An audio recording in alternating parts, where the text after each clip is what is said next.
In a forgotten village, nestled beside the burning grounds of the dead, there's a name whispered only in fear: HAKINI. They say she's a devil spirit, a demon bound to blood, desire, and the most forbidden wishes.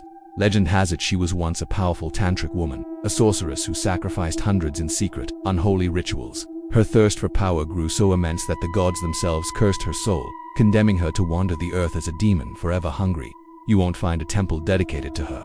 No idol bears her face, but the terror her name inspires is more real than any stone carving. Rohan, a young man drowning in debt and reeling from a bitter betrayal, used to scoff at these stories. To him, they were just old wives' tales meant to scare children. That was until he discovered an ancient black manuscript, its pages brittle with age, hidden beneath his late grandfather's bed. The ink was faded, but the words were chillingly clear. Call HAKINI with blood, and she will come. But once she comes, a life must follow. That very night, with a blood-red moon hanging low in the sky, Rohan's desperation led him to the cremation ground. He carried a small knife, a few sticks of incense, and a heart hammering against his ribs. His hands trembled as he made a shallow cut across his palm, smearing his own blood in a crooked circle on the cold, dark earth. He began to chant the forbidden mantra from the manuscript. As the words left his lips, a strange thing happened. The howling wind suddenly died. The chirping of crickets ceased. An unnatural, suffocating silence fell over the grounds. Then, a voice, like dry leaves skittering across pavement, whispered directly behind him. You called. Now you must pay. Rohan spun around, his blood running cold. And there she was, HAKINI. Her feet didn't touch the ground. They hovered just above it. Her long black hair flowed around her as if suspended in water, but her eyes were the most terrifying. They burned like dying stars, cold and ancient.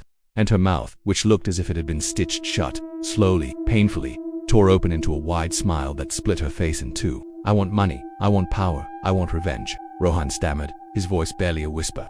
The sound that came from HAKINI wasn't a laugh. It was a dry, rasping cackle that seemed to claw at the air. The next morning, Rohan woke up in his own bed, gasping for air but miraculously alive.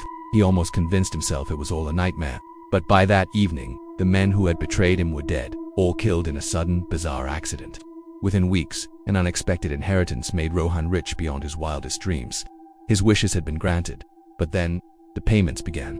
On the next full moon, his best friend died in a freak accident. The full moon after that, his younger sister fell gravely ill and passed away.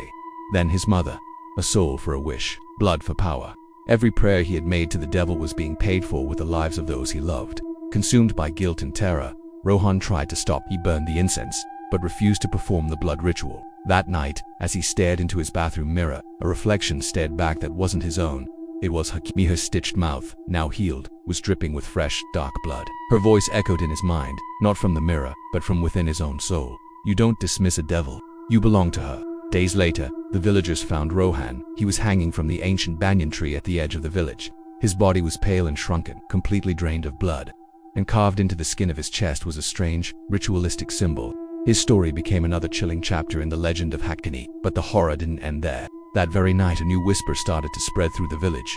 Someone else, someone desperate and broken, had found the black manuscript, and HAKINI was waiting again. Thanks for watching. If you enjoyed this story, don't forget to like, subscribe, and hit that notification bell so you don't miss our next dive into the darkness.